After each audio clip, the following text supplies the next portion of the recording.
এইবাৰ বহাগত উৰুঙা হৈ ৰ'ব হেঁপাহৰ বিহুৱান। তাঁতশালতেই ৰৈ যাব চেনাইলৈ বুলি বোৱা হেঁপাহৰ বিহুৱানখন। ডালতে মৰহিব কপৌ ফুল, নাহৰ ফুল। অসমীয়াৰ হিয়াৰ আমঠু বহাগ বিহু আহি পদূলিৰ মুখত।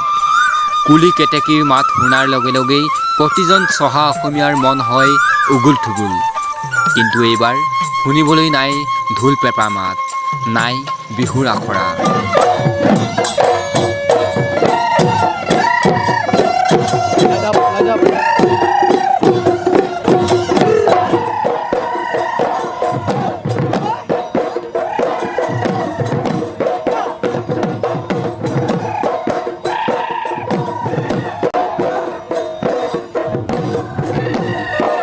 আজিও বেৰতেই এনেদৰেই ওলমি আছে হেঁপাহৰ ঢোলটো।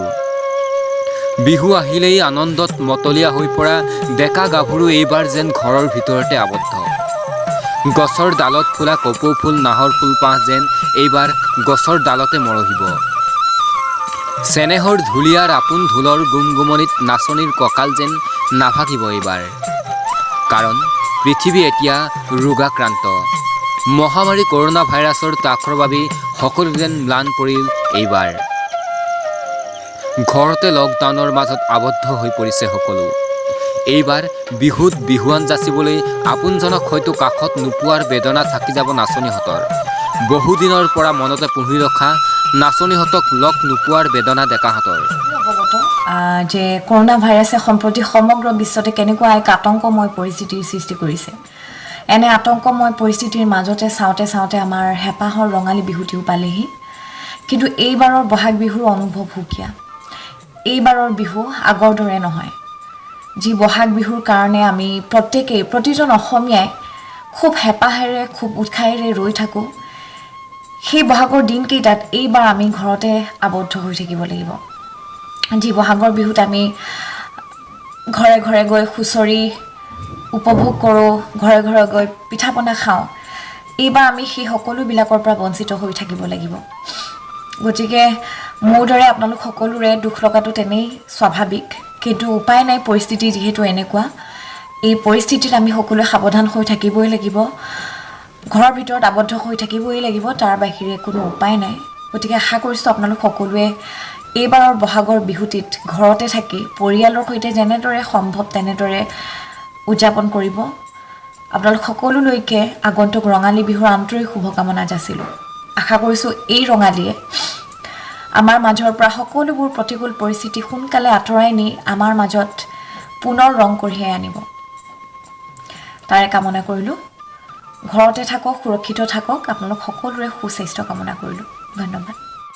এয়া বিহুৰ সৈতে জড়িত এগৰাকী বিহুৰ বিশেষজ্ঞ তথা বিহুৰ বিচাৰক দীপালী দত্তৰ আৱেগ। বিহুৰ প্ৰাক্ষণত তেওঁ নিজৰ হাতেৰে তৈয়াৰ কৰা বিহুৰ অলংকাৰ মুগাৰ মেখেলা চাদৰযোৰ যেন এইবাৰ এনেদৰেই সাজৰ কাপোৰ সাজতে পৰি ৰৈছে।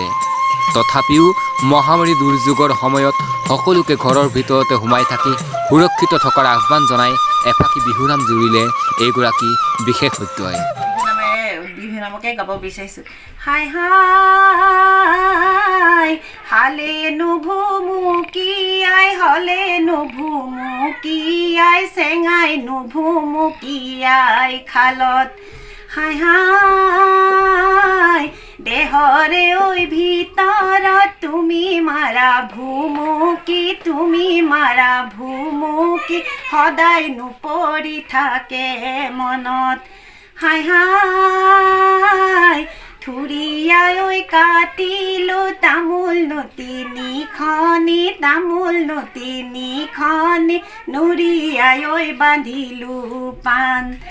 পথাৰে ঐ পথাৰে বিচাৰি ঐ ফুৰিছোঁ, বিচাৰি ঐ ফুৰিছোঁ, কতে নুদাই আছিলা ধান।